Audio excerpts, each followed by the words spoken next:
Assalamualaikum warahmatullahi wabarakatuh. Kembali lagi bersama saya, Richard Afandi. Kali ini kita akan membahas tentang tips-tips di dalam parenting.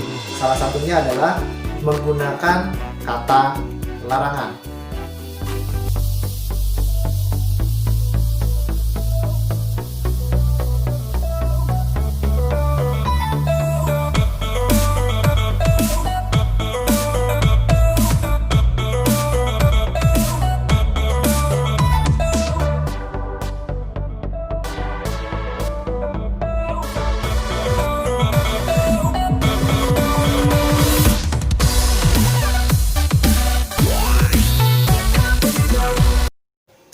Akhir-akhir ini saya mendapati bahwa banyak rekan-rekan orang tua curhat pada saya, Pak, katanya kita nggak boleh menggunakan kata jangan, tidak boleh, seperti itu. Benar nggak sih? Nah, saya akan paparkan menurut keilmuan hipnosis tentang kata-kata larangan ini, gitu ya. Jadi, ketika kita membahas kata larangan, apa yang terjadi dalam pikiran kita? Contohnya seperti ini. Jangan membayangkan anjing berwarna merah muda menggunakan kolor lope-lope. Jangan dibayangkan. Jangan pernah dibayangkan. Jangan dibayangin. Apa yang terjadi? Kebayang nggak? Kebayang kan? Secara tidak langsung, ketika kita mengucapkan kata jangan, yang terjadi adalah otak kita, pikiran kita membuat visualisasi dari tindakan yang dikatakan jangan tersebut. Misalkan jangan lari-lari. Di visualisasi pikiran kita terbayang untuk lari-lari. Sehingga ketika anak diucapkan kata seperti itu, kita secara tidak langsung menstimulasi pikirannya untuk membayangkan. Dan ketika orang membayangkan, kemungkinan besarnya justru akan lebih mudah untuk melakukan hal tersebut. Contohnya, pernahkah Anda ketika Anda berada di sebuah jalan, ada tulisan, jangan lihat ke kanan, jangan lihat ke kanan. Ada tulisan besar seperti itu. Yang terjadi apa? Kita malah penasaran, malah kebayang pengen lihat dan penasaran pengen lihat ke kanan itu ada apa sih. Nah, jadi kata jangan, tidak boleh itu yang pertama adalah dia memacu menstimulus diri kita untuk memvisualkan, membayangkan apa yang dilarang tersebut. Dan semakin visualisasi semakin sering, jangan buang sampah di sini, jangan buang sampah di sini. Yang terbentuk apa? Diri kita semakin ingin melakukannya, semakin penasaran untuk melakukan hal tersebut. Jadi, otomatis kalau saya sebagai orang tua lebih baik hindari kata jangan, tidak boleh tersebut, gitu ya. Nah, itu yang pertama, jadi menstimulasi diri kita untuk membayangkan. Yang kedua, kata jangan itu membuat seseorang bingung dan penasaran, gitu ya. Jadi selain yang pertama tadi membuat seseorang membayangkan, yang kedua adalah membuat orang itu bingung. Kenapa sih saya nggak boleh lari? Misalkan jangan lari-lari. Emang ada apa sih di sana kalau saya lari-lari? Emang kenapa sih kalau saya lari-lari? Pertanyaan-pertanyaan itu akan semakin muncul dan ketika orang penasaran itu 88% membuat seseorang itu ingin melakukannya. Jadi semakin rasa penasarannya semakin besar, semakin ingin dia melakukan hal tersebut. Jadi hindari kata jangan, tidak boleh. Bukan karena kata ini berbahaya, tapi kata ini justru memacu orang untuk penasaran, untuk melakukan hal tersebut. Yang ketiga, kata jangan membuat seseorang menjadi ragu-ragu.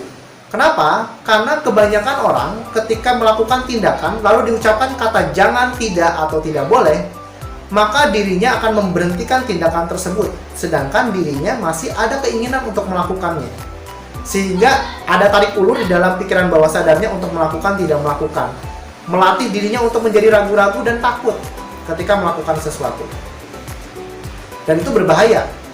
Semakin dia sering dilarang, semakin dia takut untuk melakukan sesuatu. Tapi ada keinginan dalam diri dia. Nah, itu yang membuat anak menjadi bingung. Mana yang harus dia lakukan? Sehingga dia menjadi orang yang mudah ragu-ragu.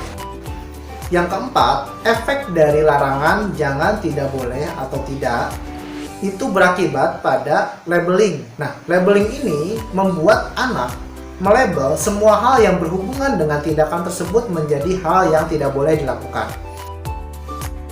Misalkan ketika orang tua melihat anaknya memegang seekor kucing, Lalu orang tua itu bilang, jangan pegang-pegang kucing, kucing itu jelek, kucing itu bau.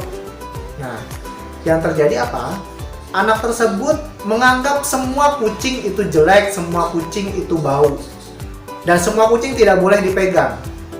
Padahal maksud si orang tua itu hanya kucing tersebut saja, kucing yang waktu itu dia pegang yang memang kucing itu habis dari got misalkan dan memang bau gitu. Nah, itu bahayanya seperti itu. Jadi kata-kata jangan, tidak boleh itu lebih baik dihindarkan dan diganti dengan kata-kata yang lebih positif. Kata-kata yang positif seperti apa yang bisa mengganti kata jangan? Kalimat seperti apa yang tepat yang bisa kita gunakan untuk mengganti kata jangan? Misalkan jangan berebutan, bisa kita rubah menggunakan kalimat yang positif. Mainnya bergantian ya, seperti itu. Atau jangan lari-lari ke sana, gitu. Kita bisa menggunakan kata langkahnya pelan-pelan, hati-hati, seperti itu. Nah, jadi menggunakan kata yang positif. Yang kedua, kita juga bisa membuat anak itu semakin mempunyai percayaan diri dengan menggunakan kata boleh. Misalkan kamu boleh jalan ke sana, tapi jalannya pelan-pelan. Secara tidak langsung kita mengajarkan anak untuk tidak lari-lari, gitu ya. Kamu boleh jajan, tapi jajanan yang sehat.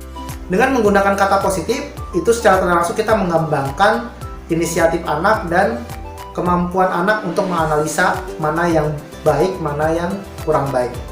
Kamu boleh jajan sesuai dengan jatah jajanan kamu.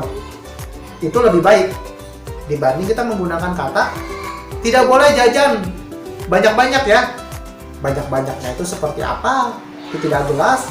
Dan kata-kata ini secara tidak langsung tidak membangun kepercayaan diri anak dan bahkan membuat limitation pada anak, membuat batasan-batasan yang membuat anak menjadi tidak berkembang.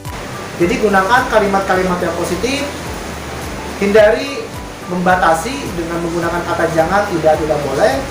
Kalaupun Anda terpaksa menggunakan hal tersebut, jelaskan pada anak. Kenapa tadi mama melarang? Kamu tidak boleh lari-lari. Kenapa tadi mama melarang kamu lari-lari? Karena ketika kamu lari-lari, di depan kamu itu ada got. Mama khawatir kamu nanti jatuh ke gotnya. Makanya mama larang kamu untuk lari-lari. Itu harus dijelaskan pada anak, sehingga anak tidak bingung. Kenapa saya dilarang? Kenapa saya tidak boleh? Kenapa saya harus melakukan apa yang diarahkan oleh ayah atau ibunya? Itu saja tentang kata-kata larangan. Semoga bermanfaat untuk rekan-rekan, sahabat parent. Saya Richard, salam trends. Assalamualaikum warahmatullahi wabarakatuh.